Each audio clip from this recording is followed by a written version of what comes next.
잘 아시는 것처럼 미국과 중국의 그 무역 전쟁이 아주 깊어지고 또 길어지고 있습니다. 요즘 한국 분들 이런 말 많이 하죠. 고래 싸움에 새우등 터질라. 세계 초강대국 미국과 중국의 이 경제 전쟁 속에서 우리가 큰 타격을 입게 될 것이라고 하는 아주 그런 생각 속에서 나오는 말들이라고 생각합니다. 여러분은 어떻게 생각하세요?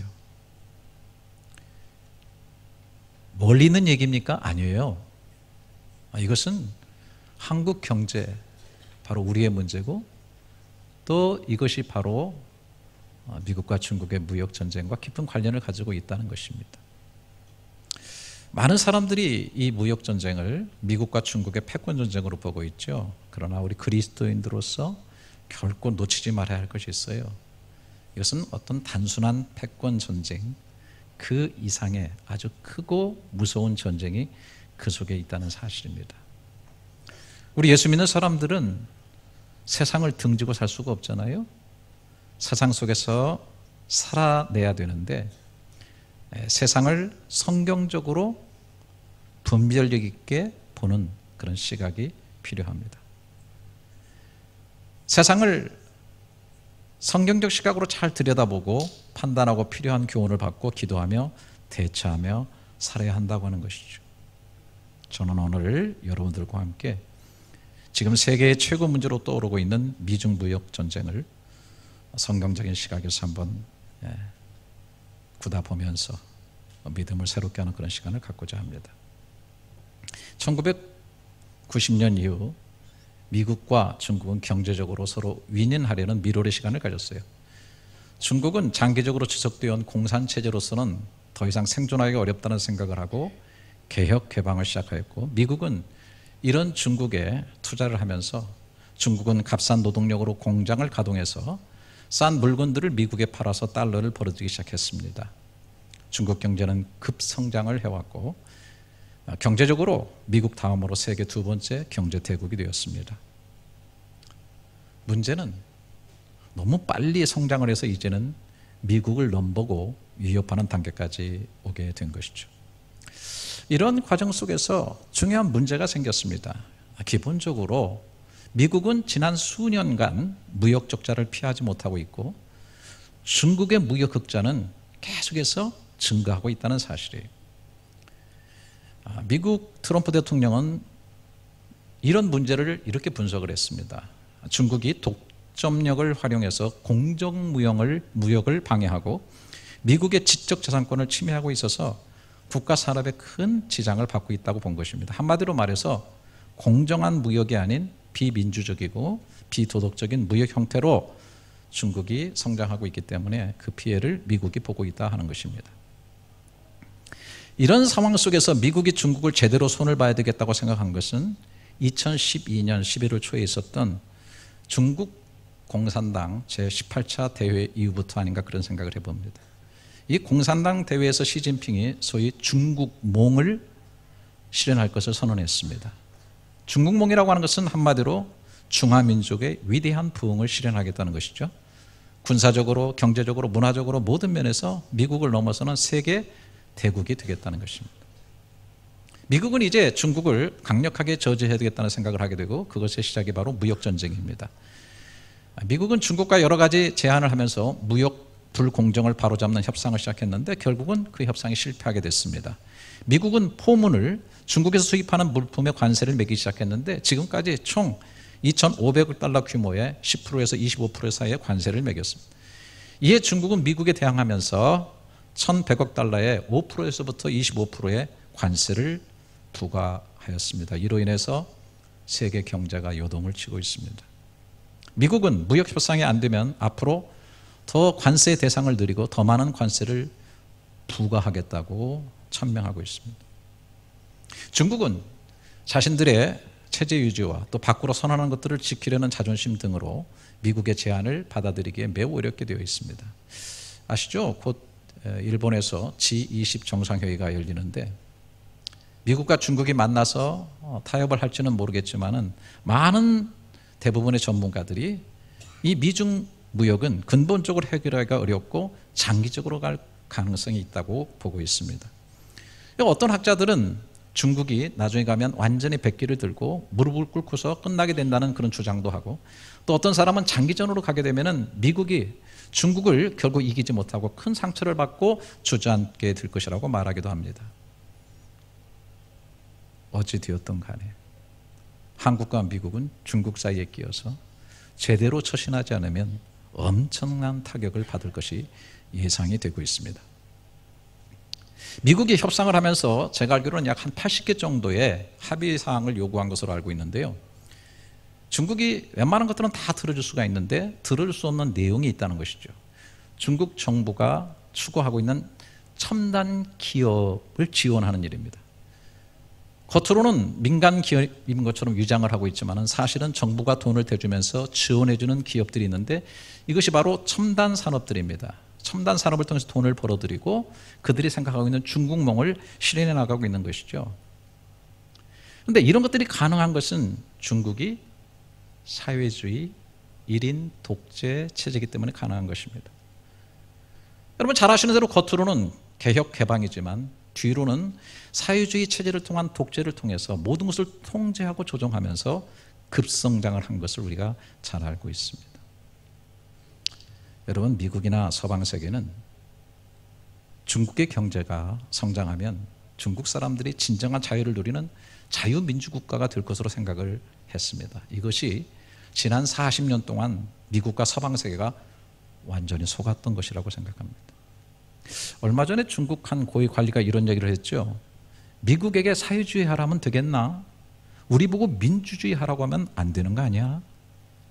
여러분, 이 말 속에 많은 것들이 들어있다고 하는 것입니다.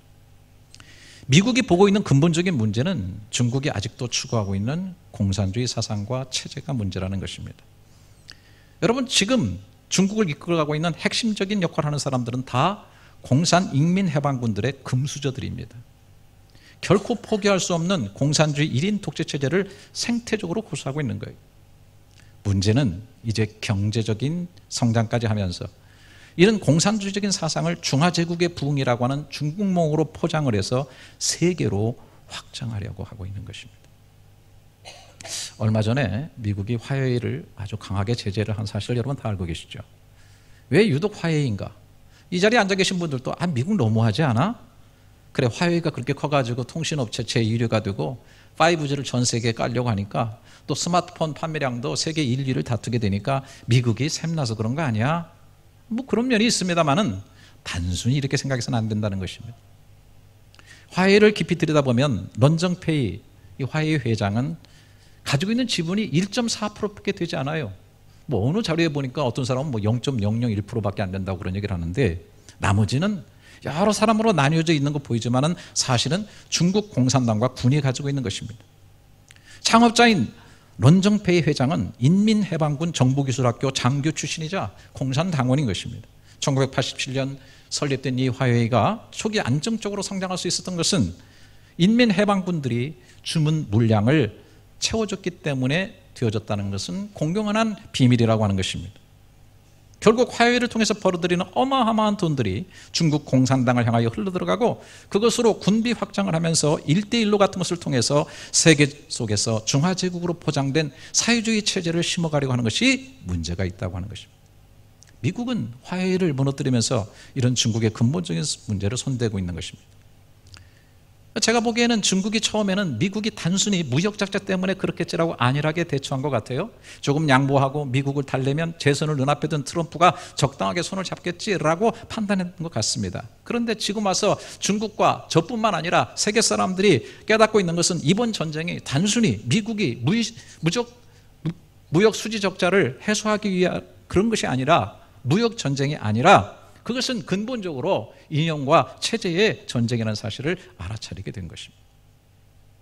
한마디로 무역 전쟁의 깊은 이면에는 자유민주주의와 공산주의라고는 뿌리 깊은 이념 전쟁이 흐르고 있다는 사실을 놓쳐서는 안 된다는 것입니다. 여러분, 원래 공산주의는 좋은 이념이죠. 계층 간의 격차를 줄이고 모든 것을 평등하게 나누어 가지하는 것이죠. 역사적으로도 그렇습니다. 16세기 영국의 산업혁명으로 시작되어서 공장들이 생겨나고 많은 기업들이 나타나면서 활발하게 이 산업이 전 세계적으로 확장이 됐습니다. 그런데 시간이 흐르다 보니까 기업을 가진 소유주들은 엄청나게 돈을 벌고 계속 부를 축적하는데 정작 죽어라고 일하는 노동자들은 너무나 비참하고 어려운 삶을 살게 되는 것입니다. 이런 끝없는 구조 속에서 절망한 사람들이 많이 생겨나게 되는데, 이런 구조를 노동자들을 중심으로 뒤집어 엎고 평등하게 사는 세상을 만들기 위해서는 투쟁과 혁명을 해야 된다는 것입니다. 여러분, 중국 한번 생각해 보세요. 오랜 왕정으로 지긋지긋하게 그 소장민들 피를 빨리고요, 너무 고통받았어요. 그래서 소장민들을 중심으로 해서 일어난 이 공산혁명은 하루아침에 중국을 뒤집어 엎고 공산 국가로서의 그러한 모습으로 나타나게 된 것입니다. 이 소련 마찬가지입니다요. 게다가 이 소련은 여러분이 아시는 것처럼 이 소련 정교회가 권력을 잡고요, 교회가 정부하고 결탁을 하고 돈 많은 사람들 결탁을 해가지고 노동자들과 사람들의 피를 빨아먹었어요. 여러분, 이 공산주의가 일어나서 소련을 뒤집으면서 교회들을 다 부셨는데 그 중에 하나 교회를 남겨뒀는데 상징적으로 천정을 갖다가 황금으로 뒤덮어 버렸어요. 그걸 바라보면서 손가락질하면서 이렇게 말합니다. 이 황금은 인민 노동자들의 피를 빨아가지고 되어진 것이라고 그렇게 얘기를 했습니다. 그럴만합니다. 교회가 타락을 하고 이 교회가 말이죠, 권력을 잡고 힘을 잡고 부를 축적하고 정말로 많은 사람들에게 아픔을 주고 절망을 주는, 그래서 이런 것들을 반발을 통해서 역사적으로 공산주의가 아주 빠르게 세계 속으로 퍼져나간 것을 바라보게 됩니다. 그런데 문제는 평등하게 나누어 분배하는 그런 삶을 살자고 하는 것은 참 좋은데, 이것을 이루기 위해서 혁명을 하고 피를 흘리는 무력을 사용한다는 데 문제가 있는 것입니다. 그들이 이렇게 무력을 사용하고 피를 흘리고 사람들을 죽일 수 있었던 그 기반은 공산주의 자체가 영혼을 부정하는 유물사상과 철저한 무신론의 기반을 두고 있기 때문에 가능한 것입니다. 그렇기 때문에 공산주의자들은 종교, 특히 기독교를 공산혁명의 가장 큰 장애물로 보고 철저히 신앙인들과 교회를 박멸하는 일을 해왔습니다. 여러분 잘 아시죠? 카를 마르크스는 종교는 인민을 노예로 만드는 아편이라고 말했고, 레닌은 현대의 종교, 특히 기독교는 노동계급에 대한 억압의 그 뿌리를 두고 자란 나무와 같다라고 얘기를 했습니다. 그래서 교회는 노동자, 농민, 무산대중의 원수기 때문에 교회를 파괴해야 되고 무엇보다도 대형교회부터 파괴해야 된다고 주장을 했습니다. 소련 공산당 서기장이었던 후르시초프는 서기장이 된 다음에 3년 안에 소련에서 기독교인들을 완전히 다 씨를 말려버리겠고, 마지막 한 명 남은 기독교인을 TV가 모든 사람이 지켜보는 가운데 그를 완전히 처단함으로써 이 땅에 3년 내에 그리스도인들을 완전히 박멸시켰다는 것을 보여주겠다고 공언을 했던 것을 보게 됩니다. 공산주의 흑서의 통계에 의하면 1917년 러시아의 공산혁명 이후에 지구의 4개 대륙에서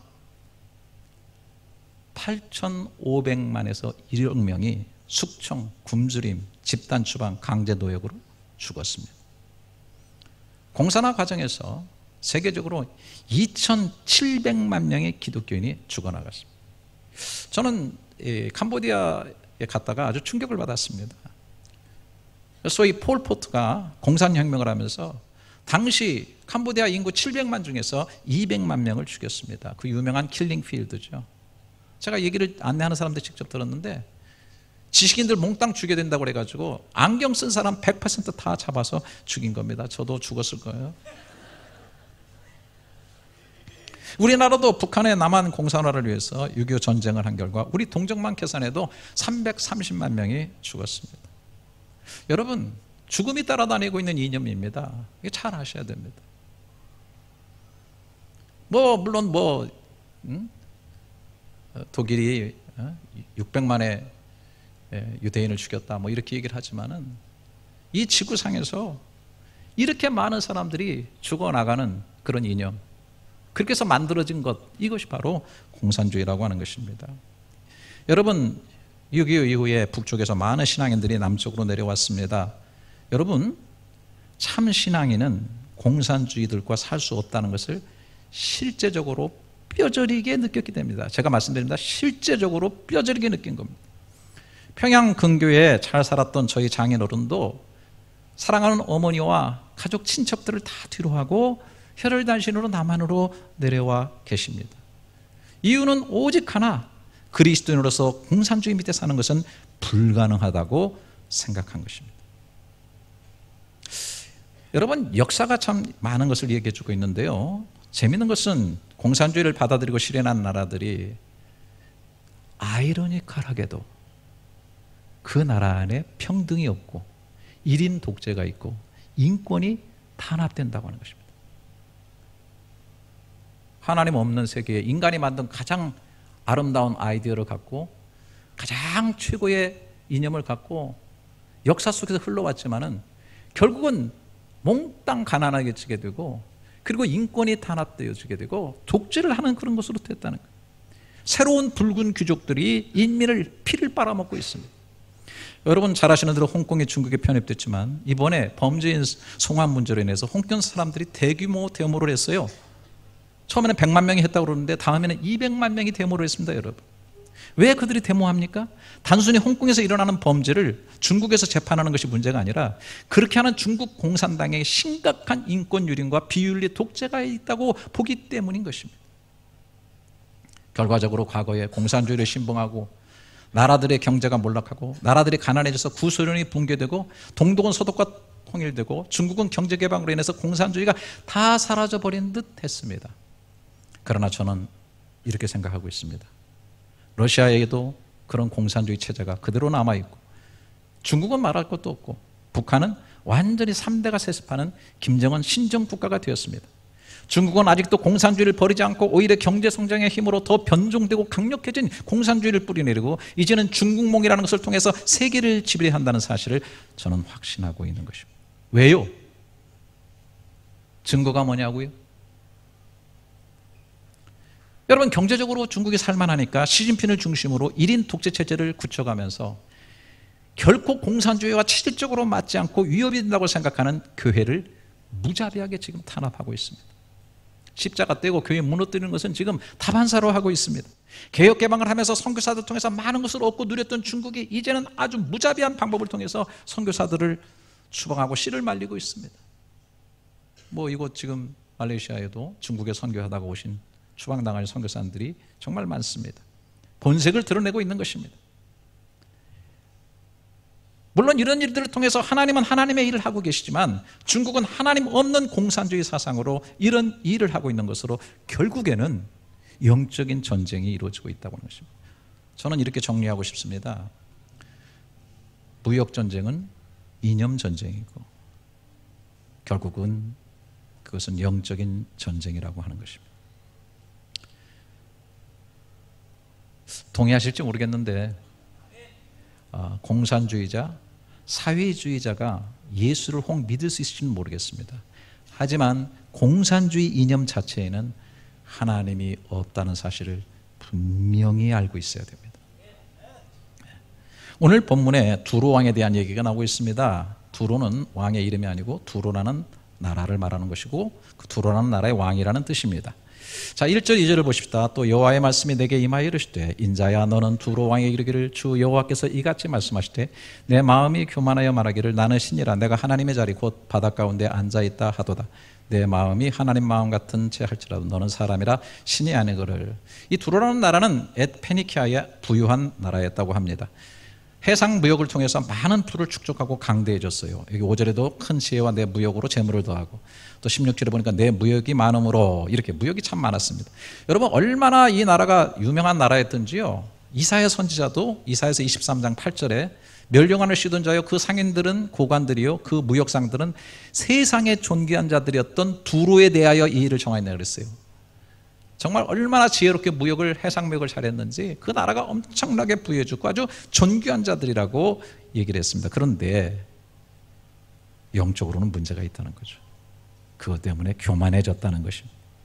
2절 다시 보십니다. 인자야 너는 두로 왕에게 말하기를 주 여호와께서 이같이 주님이 말씀하시는 거예요. 내 마음이 교만하여 말하기를 나는 신이라 내가 하나님의 자리 곧 바닷 가운데 앉아있다 하도다. 야, 해상 무역 내가 다 하고 있어. 나는 바다의 신이야. 나는 바다를 다 점령한 신적인 존재야. 하나님 마음 같은 채, 하나님 정도의 수준의 마음을 갖고 있다라고 하는 것입니다. 3절, 내가 다니엘보다 지혜로 은밀한 것을 깨닫지 못할 것이 없다. 내 지혜와 총명으로 재물을 얻으며 금은 곳간에 저축하였으며 내 큰 지혜와 내 무역으로 재물을 얻고 재물로 말미암아 내 마음이 교만하였다. 예? 재물을 얻는 건 좋은데 재물로 인해서 마음이 높아져 가지고 교만해져 가지고 스스로 신처럼 하고 있다는 것이죠. 여러분, 저는 여기서 좀 근본적인 얘기를 좀 하고 싶어요. 우리 예수 믿는 사람들 정리를 잘 하셔야 됩니다. 인간의 근본적인 문제는 하나님과의 분리예요. 하나님과 나뉘어진 거예요. 하나님처럼 되려 하다가 하나님과 관계가 깨져가지고 하나님과 분리되니까 그 간격이 생기게 되니까 그것 때문에 인간은 존재론적으로 불안하고 근원적 만족을 못 가지는 것이 인간의 본질이에요, 여러분. 그런데 자꾸 이 사이에다 뭔가 채워가지고 소외된 그 인간의 아픔과 절망을 극복하려고 노력해요. 그래서 거기다 이념을 채우기도 하고 무슨 나라를 건설하기도 하고 물질을 쌓기도 하고 뭐 세상의 모든 것들이 다 그런 몸부림들이고, 어떤 사람은 뭐 좋은 사상으로 채우기도 하고 심지어는 짝퉁 하나님을 만들어 가지고 자기가 생각하는 우상적 신을 갖다가 그 안에 세우기도 하지만은 결코 이런 것들로는 하나님과의 관계에서 깨진 소외된 그 간격을 메울 수 없다는 사실이. 이것도 해보고 공산주의 해보니까 안 되니까 자본주의 경제 도입해서 수정사회주의 해보니까 안 되죠. 공산주의 하다가 벽에 부딪히니까 북한 친구들은 또 주체사상이라는 걸 만들어가지고 그 간격을 만들어가지고 1인 또 아주 신정국가를 만들어가지고 해보니까 결국 되질 않죠. 그래서 경제대국을 통해가지고 아니면은 핵을 만들어가지고 이거를 신호로 삼아서 안전판을 만들려고 하지만은 안 되게 되어 있다라고 하는 것입니다. 여러분, 이번 주에 시진핑이 북한을 방문해가지고 뉴스 보셨죠? 황제 대접을 받았다.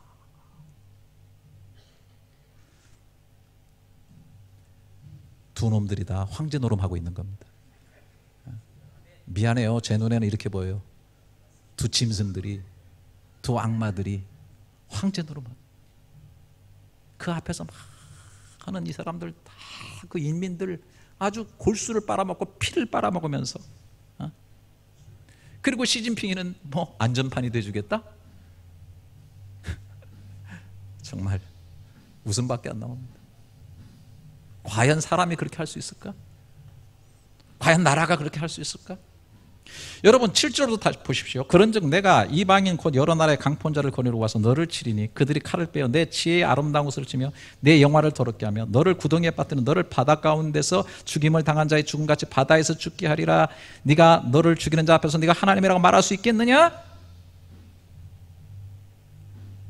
여러분, 참 재밌지 않아요? 바다를 지배하고 해상력을 하고 강대해지니까 나는 바다를 점유하는 신이라고 말하고 있는데 너 바다에서 죽은 사람들처럼 너도 바다에서 죽게 하리라. 여러분, 정말 재밌는 얘기 아닙니까? 권력을 가지고 내가 권력을 가지고 신처럼 되어 있다는 사람은 권력으로 죽게 되어 있습니다. 나의 아름다움을 자랑하면서 그것으로 교만하고 까부는 사람은 그 아름다움 때문에 죽게 되어 있는 것입니다. 내가 많이 벌은 재물 가지고 내가 까불고 그 위에서 교만한 사람은 그 재물 때문에 언젠가 죽게 되어 있는 겁니다, 여러분. 압살롬은 아름다운 머리 가지고 너무 아름다운 머리 흩날려서 다니다가 결국엔 그 머리가 도망가다가 가지에 끼어가지고 돌아가셨다는 거예요. 스스로 하나님이 되고자 하는 자는 다 망하게 되었다.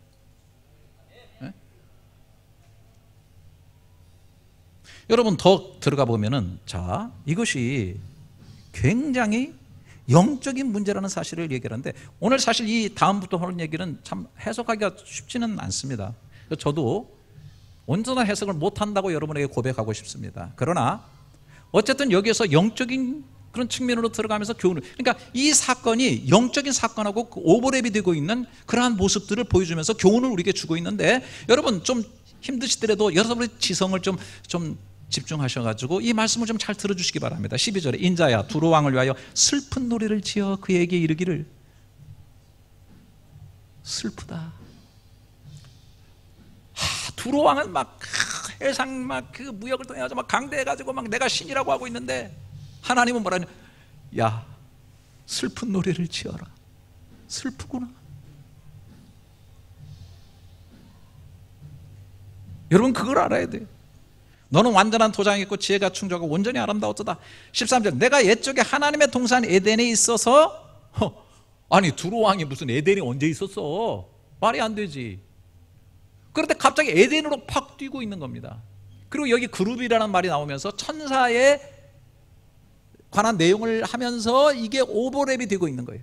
그러니까 두로왕이 그렇게 하고 있는 것은 사실은 하나님과의 관계에서 깊은 영적인 문제라고 하는 것을 보여주고 있는 거 아닌가. 자 13절 내가 옛적에 하나님의 동산 에덴에 있어 각종 보석 곧 홍보석 황보석 금강석 황옥 송만호 창옥 청보석 남보석 홍옥 황금 여자들이 좋아하는 거죠. 내가 지음받던 날에 너를 위하여 소고와 비파가 준비됐다. 너는 기름을 받고 지키는 그룹이며 라고 말. 여러분 그룹 천사를 말하는 거예요. 안전하게 지어졌어요. 아름다웠어요. 너무 아름다웠어요. 네? 그 다음에 뭐예요? 소파와 비파.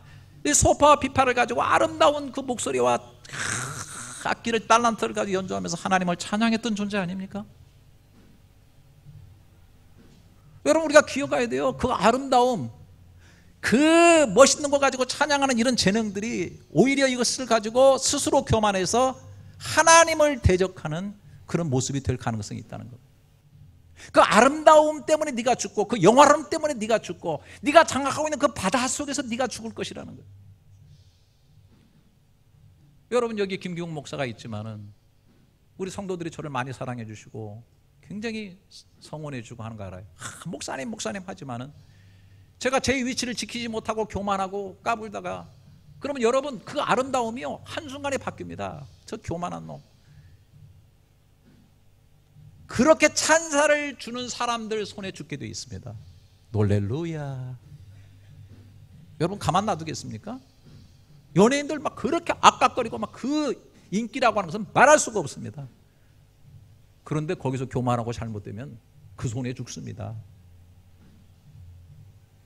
천사가 아름답게 지어졌고 피파와 수금을 틀면서 모든 재능을 가지고 있지만 스스로 높아져서 하나님처럼 되려 하다가 결국엔 그 자리와 지위를 잃어버리고 추락하게 되는데 이 천사가 이것을 그대로 사람에게 투영시켜서 하나님의 형상대로 아름답게 지음받았던 아담과 하와 속에 들어가서 눈이 밝아 스스로 하나님처럼 되려고 하는 가운데에서 타락하게 만들었는데 이 영적인 존재가 두로왕에게도 들어가서 두로왕 속에 지혜를 가지고 해상무역을 하고 무역을 강대하고 했지만은 그런데 여기에는 또 뭐가 있냐면 불의가 내 무역에 불의가 드러났다. 뭔가 의롭지 못한 방법으로 세상적인 방법으로 하나님 없는 방법으로 하다 보니까 결국에는 뭐냐 너는 더 악랄한 이방인의 손에 붙여서 네가 죽게 될 것이다 라고 얘기하고 있는 것입니다. 우리가 이 사실을 항상 분명하게 영적으로 깨달아야 됩니다. 어떤 분은 오늘 그런 얘기를 할 거예요. 목사님 오늘 설교 좀 이상하시네요. 원래 그런 스타일로 오늘 스타일은 완전히 다르죠? 이렇게 설교 안 하셨는데 왜 중국을 그렇게 미워하세요? 유독 중국 가지고 그러세요? 미국도 나쁜 친구들이고 일본 놈들도 나쁜 놈들인데 왜 중국 가지고 그러세요?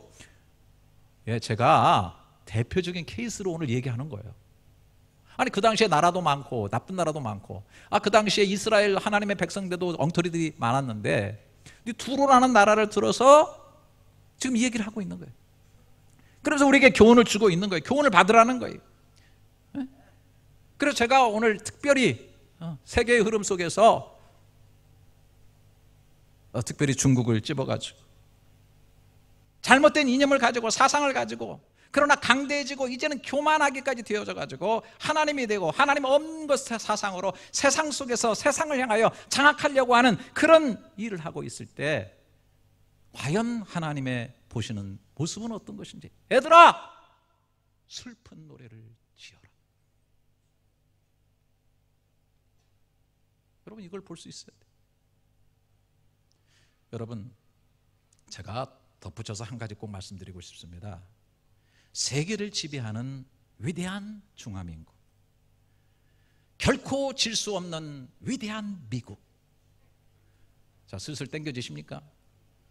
더 붙이겠습니다. 위대한 우리 게르만 민족,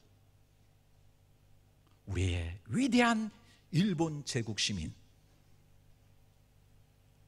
여러분 다 위험한 것입니다. 뭐 그런 분은 없겠지만 우리 위대한 대한민국 세계 속에 꿈 깨시기 바랍니다. 여러분, 내가 위대하게 되고 내가 위대한 대통령 되고 이거 다 망하는 길로 가는 지름길입니다. 주님이 가르치신 기도, 저는 뭐 거짓 없이 오늘 아침에도 제가 일어나자마자 주기도문으로 기도를 했습니다. 제가 마지막 기도할 때들 가슴이 벅차요. 대개 나라와 권세와 영광은 오직 아버지께 있사옵나이다. 참, 뭐 지구촌 한 구석에 말레이시아에서 저 말라 비틀어지는 김 목사가 새벽에 그렇게 기도한들 그게 하나님의 나라에 얼마나 도움이 될지 모르겠지만은 저는 제 가슴 속에서 진정한 나라는 아버지의 것입니다. 그리고 그것은 영원한 것입니다. 영원히. 그리고 진정한 권세와 진정한 녹슬지 아니하고 더럽히지 않는 영광은 아버지께 영원히 있습니다. 그 나라를 추구하는 거예요. 여러분, 제가 요즘 묵상하다 보니 갑자기 깨달은 거 하나 있는데, 사도행전 1장에 예수님께서 부활하신 다음에 제자들에게 나타나셨을 때 제자들이요 질문한 첫 번째 질문이 있습니다. 여러분, 예수님이 죽음을 이기고 부활하셨어요. 안 놀라시네? 얼마나 놀라운 일입니까? 이거는 천지개벽할 일이죠. 죽음을 이긴 능력이니까. 그래서 제자들이 묻습니다. 이스라엘을 회복할 때가 이때니까? 예수님, 당신이 로마인들의 손에 죽었잖아요. 로마는 지금 세계를 제패하는 최강대국입니다. 이제 그 로마를 제압하고 그 부활의 권능을 갖고, 그리고 부활의 권능이라는 것을 얼마나 크게 받는가를 여러분 생각해 보세요. 우리가 생각하는 정도가 아닙니다. 당시의 로마 제국을, 지금으로 말하면 미국이나 중국을 완전히 한 칼에 무너뜨릴 수 있는 그런 능력이라고 제자들은 본 거예요. 실제적으로. 그래서 이스라엘을 회복하면 이때니까 놀라운 질문을 했을 때 아주 힘 빠지는 대답을 주님이 하셨죠. 사도행전 1장 7절에 이르시되 때와 시기는 아버지께 자기의 권한에 두셨으니 너의 알 바가 아니요. 웃질 않으니까 좀 반응이 좀 안 그래. 오직 성령이 너에게 임하시면 너의 권능을 받고 예루살렘과 온 유대와 사마리아 땅 끝까지 이르는 내 증인이 되리라 하시니라. 아멘. 예수님은 부활하시고 하나님의 나라의 일만 말씀하셨어요. 여러분, 이것 얼마나 중요한지 모릅니다. 주님께서 우리에게 기도할 때 딱 이렇게 말해요. 너희는 먼저 그의 나라와 의를 구하라. 나라를 구하라는 거예요. 하나님의 나라. 이 세상 나라 완전하지 않아요. 완전한 세계는 없어요. 특히 하나님 없는 것은 다 영적인 우리의 전쟁에 속한 겁니다. 저는요, 최근에 공영 TV인 KBS에서 뭐 임시정부 100주년이라고 자꾸 이렇게 만들어가지고 요즘 거의 매번 지금 그 독립투사들 그 얘기를 해주고 있습니다. 다양. 저도 그걸 보면서 이렇게 독립투사들이 곳곳에 많았단 말인가 생각할 정도로 많은 분들이 얘기를 해주고 있는데, 그분들은 다 고난을 받고, 여러분 한번 생각해 보세요. 그 당시로 내가 들어간다고 하면, 내가 그 자리에 있다고 한번 생각해 보세요. 에? 정말 일본 제국이 대한민국뿐 아니라 지금 만주로 세계를 향해서 막 그 힘이 뻗쳐나가고, 대한민국은 거의 소생할 수 있는 기력이 없을 정도, 문화적으로 막 이름까지 다 뺏기면서 완전히 찬탈당한 그런 상태인데, 거기서 무슨 희망이 있다고 독립의 일을 하고 무슨 대한민국을 위해서 일을 하겠어요? 다 입신양면을 요구 자기 삶을 유익을 위해서 결국은 자기 일을 하게끔 되어 있는 거예요. 그런데 독립을 위하는 사람들은, 나라를 위한 사람들은 저기에서 자기들 희생하고 말이죠. 결국은 그 후대까지 어려움을 당하면서까지 그 일을 했어요. 나중에 뭐 여러분 영화 같은 데서 보시면 아시겠지만 그 당시에 그 일제협력하고 이런 사람들이 다 이구동성하는 말은 그거예요. 진짜 대한민국이 독립이 될 줄 알았다면 그랬겠습니까? 이런. 여러분, 우리는 정말 작은 일을 합니다. 우리는 아무것도 아니에요. 하나님의 나라? 여기서 그런 얘기, 미국과 중국의 그 강대한 그런 모습들을 바라보면서 하나님의 나라? 오늘 제가 설교하는 것도 되게 초라한 거죠. 웃기고 있네. 하나님의 나라는 무슨, 네 그냥 오늘 하루 벌이나 잘해라. 그러나 여러분, 그날이 오면 달라진다는 것을 꼭 기억하세요. 세상 제국은 한계가 있어요. 여러분, 로마 제국이 그렇게 강했습니다만 그 제국이 멸망해 갔습니다. 멸망해 가는 것을 바라보면서 어거스틴이 붓을 들어서 The City of God, 하나님의 도성이라는 책을 썼습니다. 지지 않는 도성, 무너지지 않는 도성, 영원한 나라를 바라본 것입니다. 여러분, 우리는 되어지는 그런 무역전쟁이라는 현상 속에서 나라들을 보시고 움직이는 이면의 이념 전쟁들을 보시고 그 안에 있는 영적인 부분들을 해석하시고 영적인 전쟁 속에 있다는 사실을 기억해야 돼요. 우리가 벌어지는 여러 가지 현상들이 우리 가운데 있습니다. 그러나 그것은 정신적인 문제요, 깊이 들어가면 영적인 문제라는 사실을 깊이 기억하시면서 하나님 있는 신앙 붙잡고 하나님의 뜻 붙잡고 나가서 하나님의 나라 세우고 승리하는 그런 삶이 될 수 있기를 주님의 이름으로 축복합니다.